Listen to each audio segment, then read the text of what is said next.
Есболат Айдабосынның қоңыр боти әңгімесі. Бірінші бөлім. Кадронның әйелі тастап кетіпті. Бір апта болды үйіне келгелі. Ауылға барған бетте анамның айтқан алғашқы жаңалығы осы. Қант, шай салынған қара дорбаның бәрін босатып, екіншісінің сыдырмасын саусаққа ілген бетім еді. Желкемнен біреу түйіп жібергендей көзім қарауытып кетті. Не үшін дегенді аузыммен ауа қармап, алқынып жатып әзер айттым. Денсаулығы бітті ғой байғұс баланың. Баяғы ревматизм жүрекке шапқан. Ана жылы жүрегіне операция жасатқанын білесің. Енді инсульт алып құлапты. Әйелі темір жолдың қызы болатын. 2 баламды бағамын ба, әлде саған қараймын ба деп үйінен қуып шығыпты шәрмөнке. Ашуланып тұрсам да анамның ат тергегіштігіне еріксіз езу тарттым. Ағайын туған тұрмақ ауыл-аймаққа ат қойып, Айдар тағып алғыш. Әрі онысы өзіне жарасымды. Бақанастағы қайын сіңлісі құмдағы қыз десе, ол тұратын Ақкөл құмды ауыл болып кеткелі қашан. Ал өзінің төркіні Дегерес, Бесмойнақ секілді тау ішіндегі елді мекендерді төс-төстегі ауыл деп бір ауыз сөзбен қысқа қайырады. Ауылға келін боп түскен сіңілдерін шайға шақырып, көже тамыр болып жүретін бауырмал өзі. Біз төстің қызымыз деп кейде күйделеніп кететіні де бар. Енді міне Қазақстанның әлдебір түпкіріндегі әлдебір бекеттен шыққан Кадронның келіншегіне темір жолдың қызы деген ат бұйырыпты. Ойбу, обалай деп әйелім сөзге араласты. Астыңдағы атыңа сенбе, қойныңдағы қатынға сенбе деген. Баламай, денсаулығың болмаса ешкімге де керек емессің. Бұл сөзді ана маған қарата айтқаны рас, ешқандай арам ойсыз айтқаны да белгілі. Бірақ қызым саған айтам, келінім сенде тыңда. Қағидасын жіті мінгірген ауыл әйелінің келініне жасаған құлақ қағысы екені тағы анық. Кадронның әйеліне бола адуыңды енесінен сөз естіп қалған әйелім томсырайып барып басылды. Ал келінін ренжітіп алдым ба дегендей шешем, менің де аяғым сырқырайтын болып жүр, Алматыға барып қаралмасам болмайтын секілді деп былғары мәсесінің сыртынан балтырын уқалап, зілсіз айтылған айыптауды жуып шайған сынды. Ал мен ол екеуін оңаша қалдырып, қораға қарай бет алдым. Оның өз аты Қадырбек еді, бірақ елдің бәрі Кадрон дейді. Менен 1 жас үлкен, көрші тұрдық. Тату болдық дей алмаймын, 2 күннің бірінде балапан қораздарша шоқысып тебісіп қалатынбыз. 2 үйдің бақшасын бөліп тұрған сым темірден тоқылған қоршау біз үшін мемлекеттік шекарадай маңызды. Ол ар жағын, мен бер жағын күзететін қырағы сарбазбыз. Екеуміздің келісімімсіз бұл шекарадан тірі жан арлы-берлі өтпеуі керек. Кадрон талай мәрте менің ақтабан кәндегімді рогаткамен атқылап, қыңсылатып жіберген. Мен де есемді жіберген емеспін. Кадронның қияр қызанаққа құмар жалмауыз қара тауықтары территорияма кірсе, террорист көргендей тырқыратып қуалаймын. Тауықты таспен ұрма деп ол айғайлайды. Таспен емес, боқпен ұрдым деймін бет бақтырмай. Жалма-жан жер сипалап, сиырдың жапасын, жылқының жұмырт тезегін іздеймін. Соқ өтірікті. Бұзауың суға келгенде құйрығың бұрап жіберейін бе тура? Өзіңнің құйрығың бұралып қалмасын. Не? Же. 2 жақтың бүгінгі дипломатиялық байланысы осы диалогтармен үзіледі. Аз ғана үнсіздіктен соң соғыс басталады. Шіріген алма, ұрықтанып кеткен қияр, жарамсыз қауын қарбыз, тас пен тезек басты қаруымыз. Тесе терекке, тимесе бұтаққа деп лақтыра береміз. Бастысы атқылаған бомбамыз қарсыластың ауласына барып жарылса болғаны. Мұндай қақтығыстарда жеңген мен жеңілген болмайды. Лап етіп тұтанған соғыс өрті үлкендер көріп қойса жалп етіп жылдам сөне қалады. Сырт көзге солай көрінгенмен ішіміздегі жаулық оты сөнбейді-ау. Бықсыған қоламта секілді күні бойы түтіндеп жүреміз. Реті келсе өш алуды ойлап кектенеміз, кіжінеміз. Ал кейде 2 жақ армансыз атқыласамыз. Шағын соғысымыз сілікпеміз шығып шашағанға дейін созылады. Кадронның бір жақсы жері кек сақтамайды. Бұлқан-талқан болып боқтасып жатқан кезеде қалжыңын қыстырып күлкіге айналдырып жіберуі тез. Екеуміздің қанша мәрте шекара маңында шегіскеніміз есімде жоқ, әйтеуір шексек те кетіскен емеспіз. Бүгін төбелессек, ертеңіне ол келіп тұратын ысқырып, немесе мен барамын флягымды қаңғырлатып. Оның үйінің тұсында кәтек қайнардың құдығы бар, су аламын. Міне, мені көре салып ол шығады жымыңдап. Шекеміз тырысып, шылтиып тұрсақ та артынша шынашақ айқастырып қайта достасамыз. Дос, алдағанның басын кес деп серттесеміз.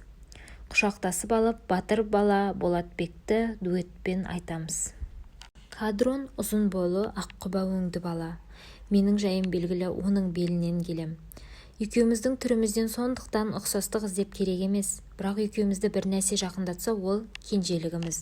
Ол үйіндегі 3 жылдың соңғысы. Менің 2 ағам, бір қарындасым бар, яғни ұлдан кенжемін. Кенже баланың қандай болатыны белгілі.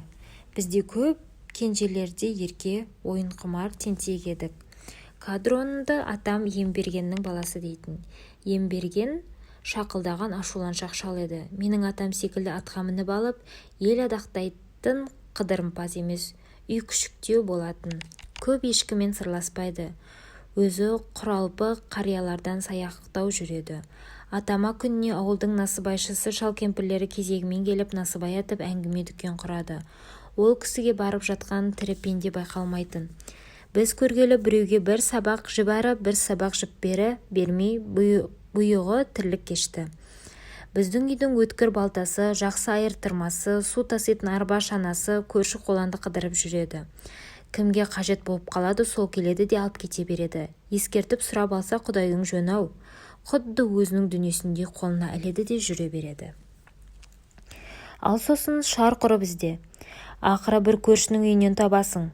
Біздікі ғана емес, басқалардың құрал сайманы да сол. Кім көп шөп шабады, жақсы шалғы айыр тырма сол үйге тасылады. Кім ағаш кеседі, ара мен балта да солай қарай шұбырады. Осы бір ауыз түйіске тек Кадронның үйі араласпайды. Үнемі өз қотырын өзі қасиды. Емберген шалда былайғы жұрт неміс деп келеке қылатын. Біз де Кадронмен соғысып қалған кездер оны фашист деп мазақтайтынбыз. Мәніне оншалықты тереңдемейміз. Ел айтқан соң балаларды айта береді. Басқа қалжың оспақты басынан асырып жүре беретін Кадрон үшін фашисттен ауыр сөз жоқ.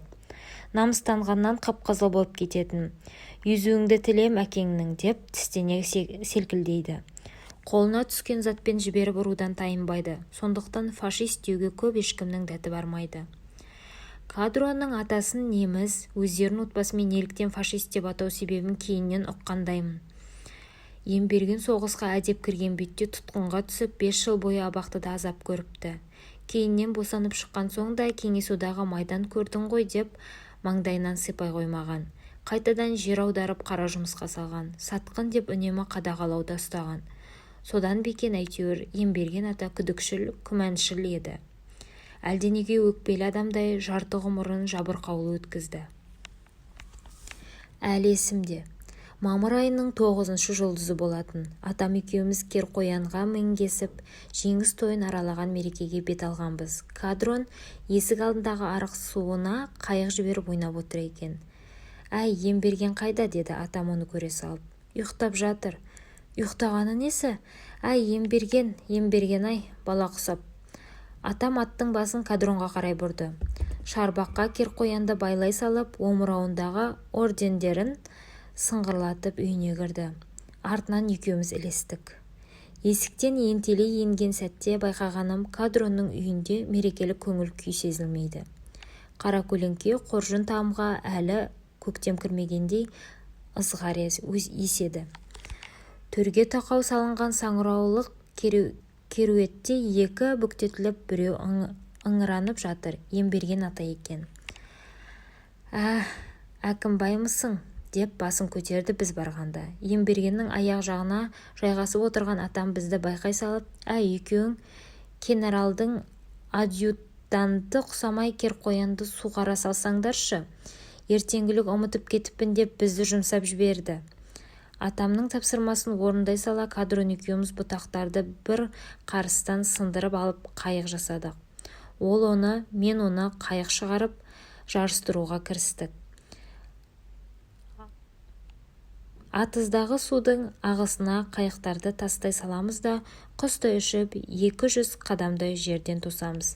Кімнің қайығы бұрын жетеді, сол адам жеңімпаз. Қайық қуалап жүріп, әудем жерге ұзап кеткен екенбіз. Атамның даусы шыққанда ғана бүгін мектептегі мерекеге баратыным есіме түсті. Атам керқоянға мініп алып көшеде күтіп тұр екен. Емберген ата екеуі не туралы әңгімелескенін қайдам, әйтеуір жүзі жабырқаулы, жанары жасаураған. Емберген ата да кадронды жеңіс тойына барған жоқ.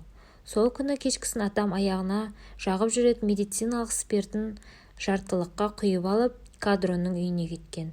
Содан түн жарымда әжем барып әзер ертіп келді. Қартайғанда намазыңды бұзып, бұ не қылғаның деп әжемнің күңкілдеп жүргенін. Ал атамның, әй кемпір-ай, сен не білесің? Сендер немістің атын естіп шошып жүргенде Емберген сорлы солардың пленінде болған пенде. Ол пақырдың көңілін аулағанымды жасаған ием кешірер деп күбірлеп жатқанын құлағым шалды. Артынан атам мен әжемнің бөлмесінен орыс тіліндегі әлде бір әскери ән естілген. Атам көңілденген кездері Катюшаны ыңылдап айтушы еді. Кадрон екеуміз өсе келе жауласуды мүлдем ұмытып жақындасып кеттік. Шекарадағы шағын соғыстармен бірде тату, бірде араз қылған дүрдараздық тоқтады. Достық қарым-қатынас мығым орнады. Бізді жақын қылған көршінің ақысы ғана емес, көшенің намысы. Жаз болса, көше-көше болып бәстесіп, асық, футбол ойнаймыз, есек көкпар тартамыз. Қыста ауылдың ақ олимпиадасын өткіземіз. Біресе жоғарғы көшенің, біресе төменгі көшенің балалары келеді топырлап. Көтеріліске шыққан мұжықтар секілді бәрінің қолында бір-бір таяқ. Күнұзақ қызыл шеке болып хоккей ойнаймыз. Хоккейден жалыға бастасақ самоход, конький жарыстырамыз, одан қалса мәшинеге жабысамыз. Біздің көшенің намысын қорғайтын батырдың бірі Кадрон. Ойын десе сорайып алып, алдына жан салмайды. Кадрон футбол мен хоккейде көбіне қорғаныс шебін күзетеді. Сирағы ұзын, соққысы жойқын. Жүгіріп келіп, бар пәрменімен тепкен добы қарсыластардың айып алаңына жетіп жығылатын. Хоккейде де сырықтай оқты. Киіз үйдің оқтарын шығарып алып, хоккей таяқшасының орнына қолданамыз. Құлаштап сермегенде қара шайба ақ қардың үстімен зырылдап барып қақпадан табылады, немесе әлдекімнің аяғына ұрылады. Шайба тиген баланы маңдайының соры беселі. Тобығын ұстаған күйі ойбайлап бірер домалап тұрады. Кадронның осындай алапат ұрысынан өзге көшенің майда балалары сескенеді. Қасына жоламай алыстан қашады. Олар қорыққан сайын Кадрон өршелене түседі.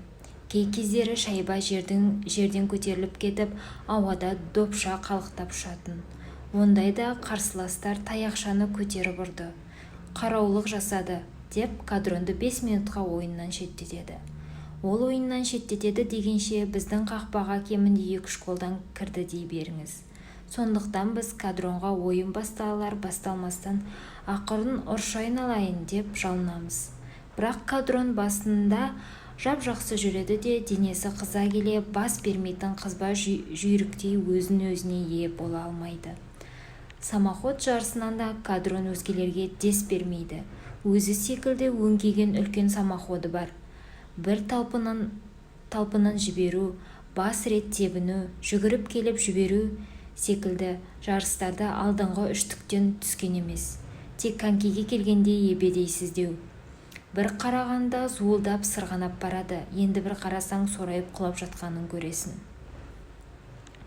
Қыстың орта кезі болатын.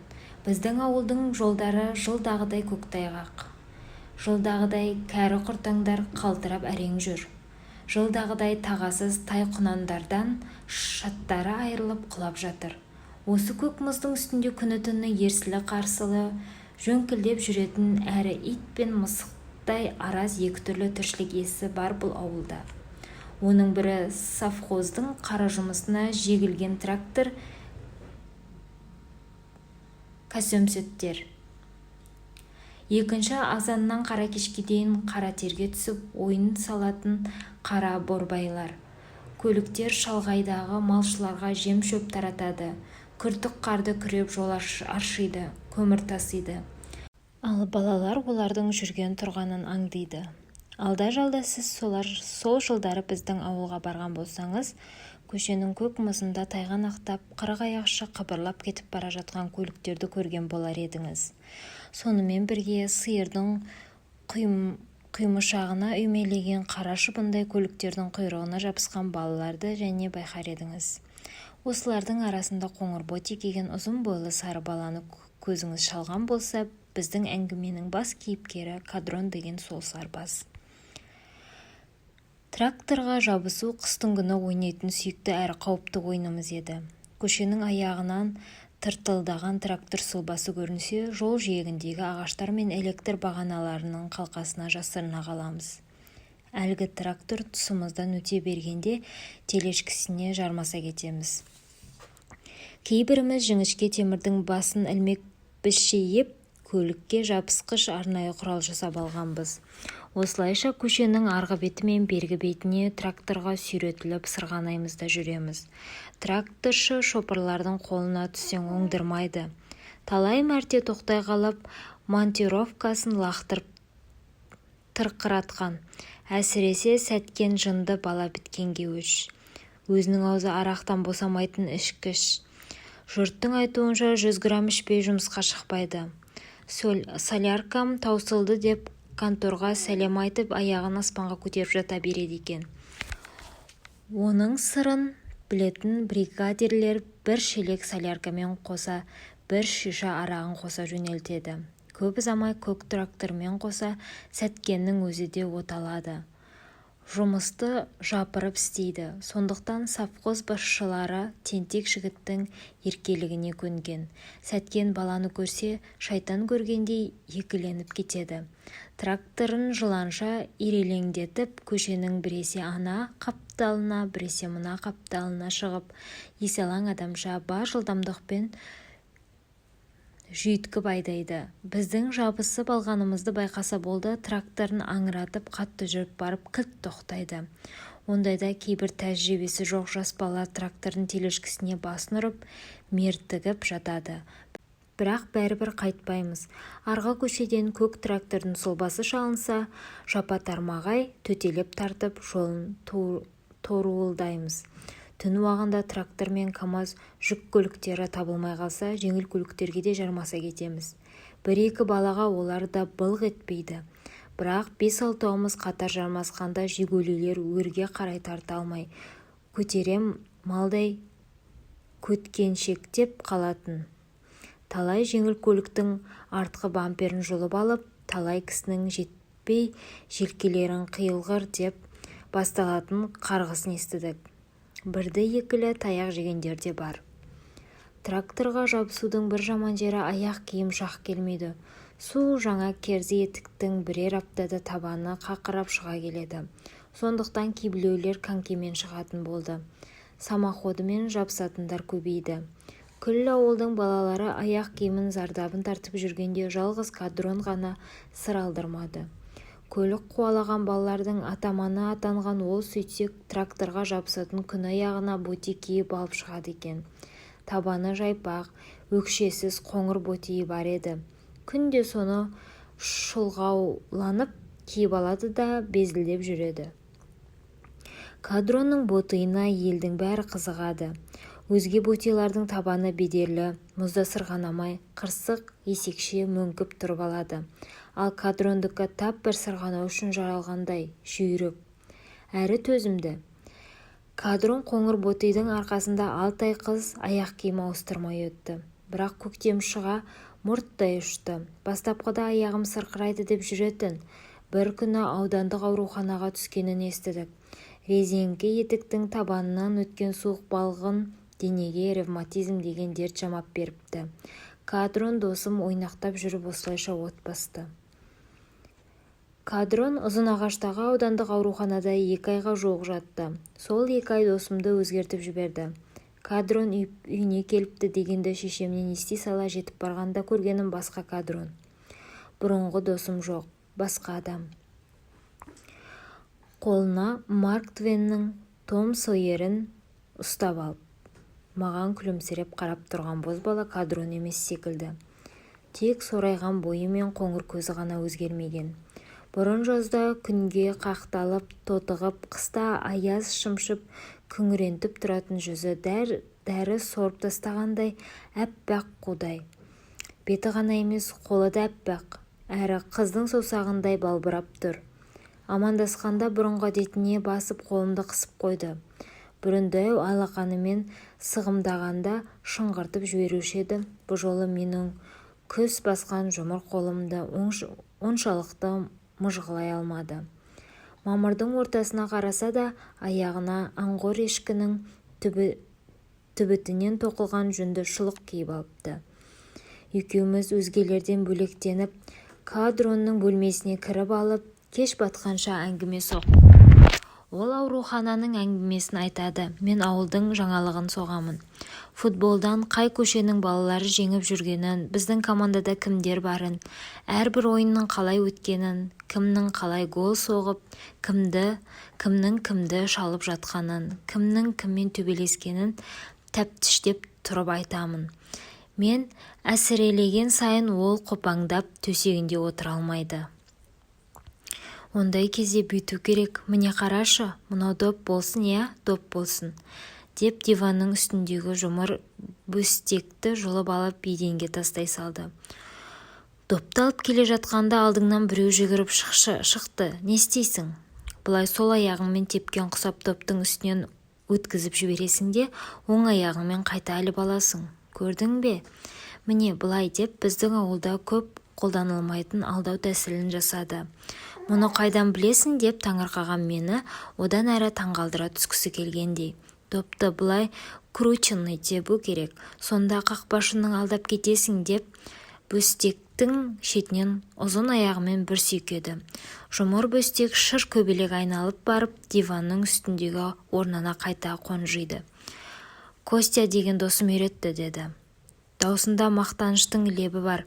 Ауруханаға емес 2 ай Қара теңіз жағасындағы Артек лагеріне барып келген адамдай мұрнын шүйіреді. Костя екеуінің басынан кешкен хикаялары көп екен.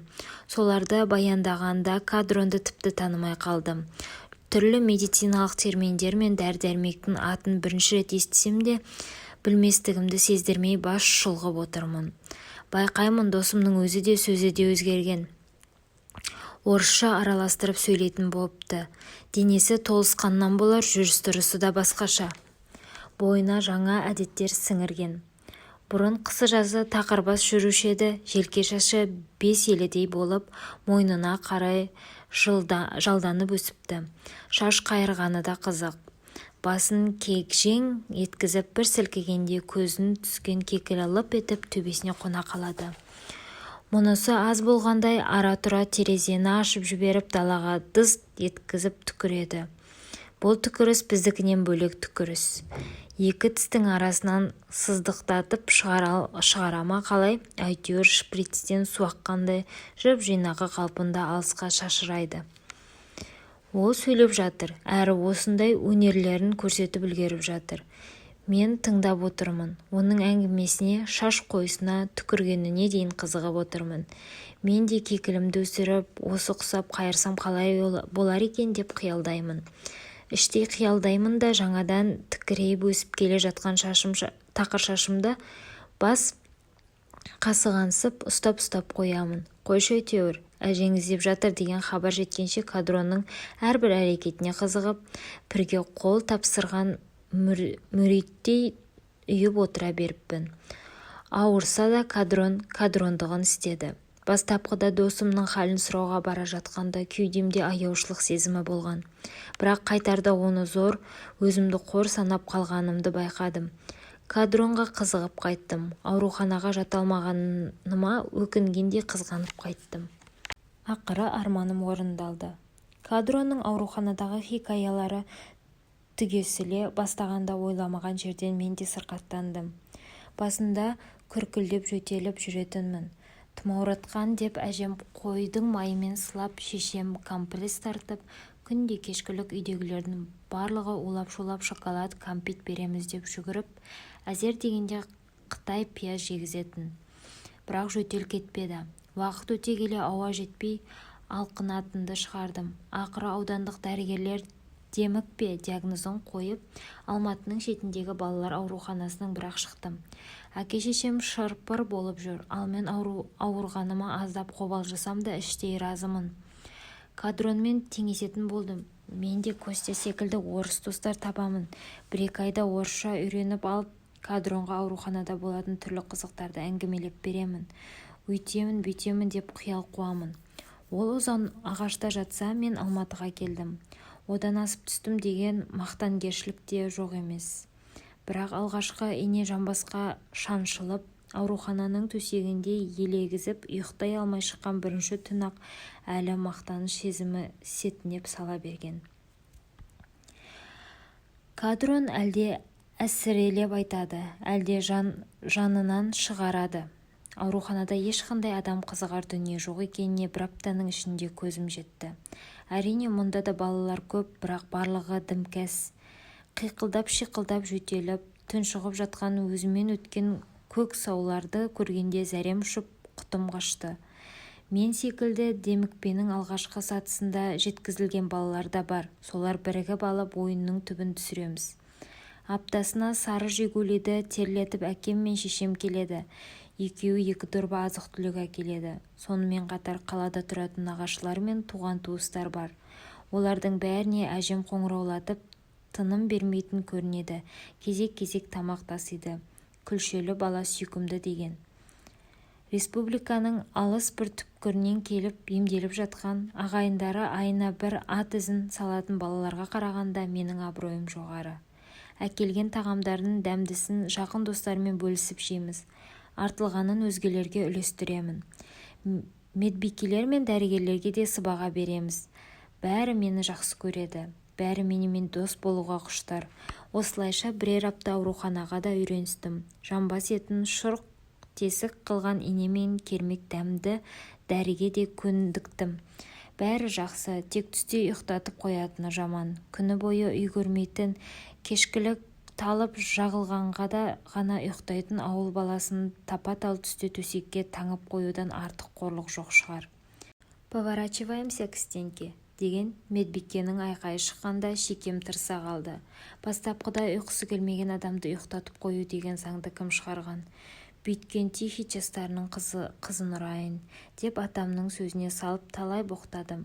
Көзім ілініп кеткенше көрпенің астында күбірлеп күңкілдедім. Сөйтіп жүріп түсте ұйықтауға да дағдыланып алдым. Ауруханада 1,5 ай жаттым. Кадрон екеумізге 1 жылға жетер әңгіме жинап қайттым. Бірақ дер кезінде ол хикаяларды айта алмай қалдым. Дәрігерлер барған бетте саумал ішкіңіз депті. Әкем үйге соқпастан жайлаудағы Жұмантай жекжатының үйіне апарып тастады. Жұмантайдың әйелі Нұрхан көк шелекті қарына ілеп 5 мезгіл бие сауады. Ол желі басына бет алғанда кішкене кесемді көтеріп қоса ілесем. Дәкемен сүзіп жіберіп, жып-жылы саумалды қарным сыздағанша сіңкілдетіп ішемін. Құлындар өздеріне тиесілі сүтке ортақтасып жатқан маған көздерін төңкеріп алая қарайды. Оларды қызықтыра түскім келіп, саумал қотарылған шелек бетіндегі көбікті қолыммен көсіп алып, аузымды толтыра асаймын. Шашымды саумалмен сылап, қайырып қоямын. Ол кезде Кадрон секілді шаш өсірген болатынмын. Саумалдың теріні ағартатын емдік қасиеті бар. Нұрхан апа негізі қаратора ел, бірақ екі қолы әппақ. Оның сырын сұрағанымда, күніге қолыңды 5 мәрсе сүтке малып отырсаң, сенің де қолың әппақ болады деген күлімсіреп. Баяғы хандардың қызы сүтке шомылған дейді ғой ертегілерде. Сол сүт осы саумал. Саумалға шомылған адам ақ борықтай әдемі болып шығады деп Жұмантай аға еліне қоштады. Қой, әрі сүтке шомылған деген не сұмдық, обал емес пе деп Нұрхан апа шошып түсті. Обал болсын болмасын солай болған. Жұмантай қойшы өзінше кесіп пішеді. Ал мен Кадрон секілді әппақ болып барсам ауылға деп армандадым емес пе? Ендеше неге саумалды кәдеге жаратпасқа? Бие сауын болған сайын енді бетіме көбік жағатынды шығардым. Бастапқыда теріңді желімше тартып құрыстырып тастайды. Бірер уақыттан соң сумен жуып жіберсең, бет әлпетің жұп жұмсақ болып былбырап шыға келеді. Жүзіңдегі бүкіл жара тартылған теңіздің орнындай болып жарылып тұрған қабыршықтарды алып түседі. Қойшы әйтеуір, Жұмантайдың үйінде бір ай жатып саумалыштым. Ауруханадан дәріс сорып келген басым мұнда құлындардың несібесіне ортақтасып, құлындай құлдыраңдап шықтым. Көкіректегі сырыл кетті, демікпейтін болдым. Әппақ сазандай болып семіріп ауылға келдім. Көліктен түскен бетте Қадронның үйіне қарадым. Ешкім көрінбейді. Бірер сағат күттім, келмеді. Кеш батты, әлі жоқ. Тек кешкі ас үстінде Қадронның ревматизмі қайта қозып, бір апта бұрын Алматыға кардиологияға институтына алып кеткенін естідім. Осылайша Қадронға деп жинақтаған аурухана хикаяттары мен жайлау қызығы дер кезінде айтылмай қалды. Қадрон бұл жолы қатты ауырған секілді. Ауруханадан жүні жығылып, жүдеңкіреп келді. Дорба-дорба дәрі ішеді. Ұзақты күнге үйінен шықпайды. Көшедегі ойындары тек терезеден тамашалап отырады. Немесе қалың киініп алып, бақша шетіндегі қарақшыдай қалқиып қарап отырады. Мені де бір ауырып тұрған соң әке-шешем қадағалауға алған. Әсіресе қыстыгүні үйдің бүкіл шүберекті үстіңе жапсырып барып далаға әзер шығарады. Қалың жемпірдің сыртынан әжем тіккен жилет ки, одан кейін барып күртеше киесің. Бұрындары хоккей ойнағанда бусана бастасақ аязды күні шешініп тастап кірісуші едік, енді құлақшынды бастан алмау басты міндет. Оған қоса тұмшалап бөкебай орайды. Бұндай киіммен ойнамақ түгілі далада жүріп тұрудың өзі қиын. Сондықтан амалсыз Қадронның қасынан табылам. Екеуміз жылы үйде отырып алып, пробка, шөлмектердің қақпағы, фантик, сағыздың қабығы ойнаймыз. Зерге басасақ ертегі айтамыз, ауылдағы түрлі жағдайдың әңгіме қыламыз. Қадронның әртістік қабілеті бар. Кинодағы кейбір күлдіргі кейіпкерлер мен мас адамның образын керемет салады. Оның үйінің қасында Катек Қайнардың құдығы барын әлдегіні айттық. Сол құдықтың басы күні-түні ығы-жығы адам. Жас та, мас та сонда. Қадрон теледидардағы қызықты киномультфильмдер таусылғанда терезенің алдына телміреп отырып солардың қылығын тамашалайды. Мастардың сөзін жаттап алып, диалогтарын айнытпай келтіріп келеке қылады. Оның мұнысына мен тырқылдап күлемін. Жер жүзіндегі жалғыз көрерменмін, разы қылғанына мақсаттанған балаң актер даусын одан сайын құбылтады. Қадрон сәтті шыққан пародиясын қойылымнан шеттетпейді. Айына бір сахналап отырады. Кейде өзім қолқалаймын. Сақау Алмас пен Сәбиттің төбелескенін көрсетші. Жекпе-жек жайықтың трактормен елді қуғаны, Құдіренің шандырды қылғындырғаны, магнитофонның өлеңі, Иманқұлдың Кипитокқа айтқанын салшы деп сұрап аламын. Ондайда ол бөгелмейді. Ей Сәбит, деп мезетте Сақау Алмастың рөліне кіріп кетеді. Артынша Сәбит болып шешініп тастап атып шығады. Екеуден екеу арақ ішіп отырып, керілдесіп қалып, ақыры төбелесейін десе бір-біріне батпай тұрған, айналасында ажырататын адам жоқ. Болған соң құры гүжілдесіп тарқаған екі құрдастың болмысын керемет ашады. Мен үшін тұрасың ба? Тұрамын. Мен де тұрам, деп ықылып атады. Сен үшін любой адамның мұрнын бұзам. Әкеш бетті. Мәссаған, бол жеткізіп ұрады. Сәбит, қатын екенсің ғой, Сәбит, Сәбит, тісім түсіп қалды, алтын тісім түсіп қалды деп кемсеңдеп жылағанда мен шыдай алмаймын. Ішімді басып Қадронның сықырлауық төсегіне құлаймын. Ол ары қарай жалғайды. Алтын тіс дегенді ести сала Сәбиттің жетіп келіп, екеулеп сіріңке шағып, алтын тісті іздегені. Оны тауып алып бір жәшік араққа өткіземіз деп коммерсанттардың үйіне бет алғанын нәшіне келтіріп айтады. Оған күлісіп алған соң келесіге өтеді. Кипиток 100 грамның ішінде бұрқ-бұрқ қайнайды деп басталатын Иманқұл серінің ел жұрт бұрқылдап сөйлейтін мінезіне қарап Кипиток атап кеткен тұрсын деген ағамызға айтқан әзілін төгілдірді. Кадрон осылайша әркімді бір мазақтап отырғанда маған оның ешбір жері ауырмайтын адам секілді көрінетін. Бір рет осы күмәнімді айтып қалғанмын. Ол мұң шалған жанарымен сынай қарап мырс етіп езу тартты. Бар айтқаны түні бойы сырқырағанда ұйықтай алмаймын, әсіресе сол аяғым қатты ауырады. Ол қақсағанда мына жерді кесіп тастағым келеді деп қарасанын алақан қырымен бір ұрды. Артынша тереңнен тартып күрсінді де жанарын терезеге аударып әкетті. Далада біздің достарымыз самоход жарыстырып жатқан болатын.